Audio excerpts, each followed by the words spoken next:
ইরানের সামরিক পদক্ষেপ নয়, অর্থনৈতিক চাপের ইঙ্গিত দিল ট্রাম্প। ইরানের বিরুদ্ধে কি তবে যুদ্ধের দামামা বেজেও থেমে গেল? দিনের পর দিন কঠোর হুঁশিয়ারি দেওয়ার পর হঠাৎ করে রণকৌশল বদলে ফেললেন ডোনাল্ড ট্রাম্প। পেন্টাগনের সামরিক অভিযানের বদলে এবার কি ইরানকে কোণঠাসা করতে অর্থনৈতিক মরণ কামড় দিতে চাইছেন মার্কিন প্রেসিডেন্ট? বিশ্ব অর্থনীতির এই টান উত্তেজনার পেছনের আসল দাবার চালটি বাকি। আজকের ভিডিওতে আমরা বিশ্লেষণ করব ট্রাম্পের এই নতুন পরিকল্পনার আদ্যপ্রান্ত। গত 28 ফেব্রুয়ারি ইসরায়েলের সঙ্গে যুক্তরাষ্ট্রের সম্মিলিত সামরিক অভিযানের পর থেকে ট্রাম্প প্রশাসনের কণ্ঠে ছিল কেবলই আগুনের তেজ।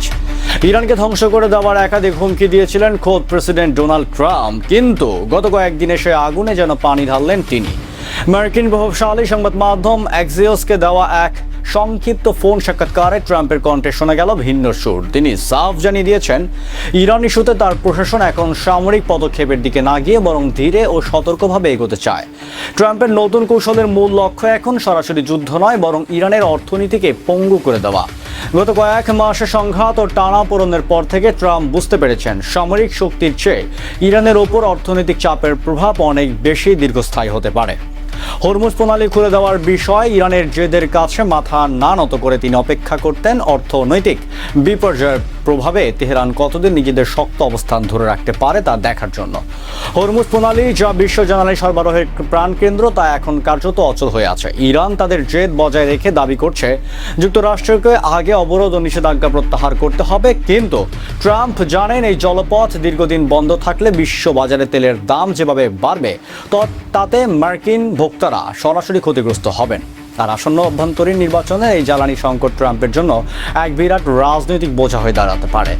ট্রাম্পের সাম্প্রতিক মন্তব্য থেকে স্পষ্ট যে তিনি কেবল সামরিক উত্তেজনার উপর ভিত্তি করে ইরানের বিরুদ্ধে কোনো হটকারী সিদ্ধান্ত নিতে রাজি নন, বরং তিনি বলছেন ইরানের উচ্চ মুদ্রাস্ফীতি এবং চরম অর্থনৈতিক সংকট তার প্রশাসনের ক্ষিপ্ত তীক্ষ্ণ পর্যবেক্ষণে আছে।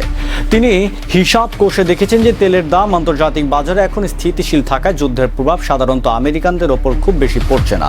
এই পরিস্থিতিকে তিনি একটি দাবার চালের সাথে তুলনা করছেন, যেখানে সময়ের সঠিক ব্যবহারই সবচেয়ে গুরুত্বপূর্ণ।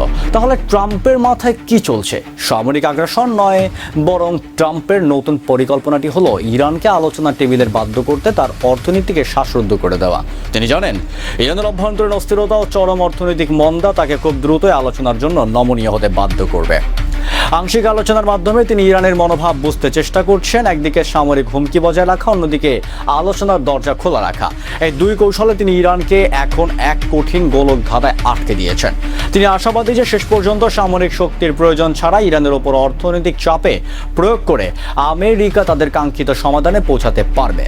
সামরিক পথে না গিয়ে অর্থনৈতিক চাপের মাধ্যমে ইরানকে নিয়ন্ত্রণ করার এই দাবার চাল কি শেষ পর্যন্ত ট্রাম্পের জন্য সফল হবে, নাকি এটি কেবলই সময় ক্ষেপণের কৌশল?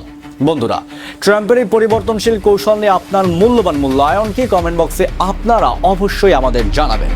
ভিডিওটি ভালো লাগলে লাইক ও শেয়ার করে আন্তর্জাতিক ভূ রাজনীতির সমস্ত আপডেট সবার আগে পেতে আমাদের সাথেই থাকুন। ধন্যবাদ।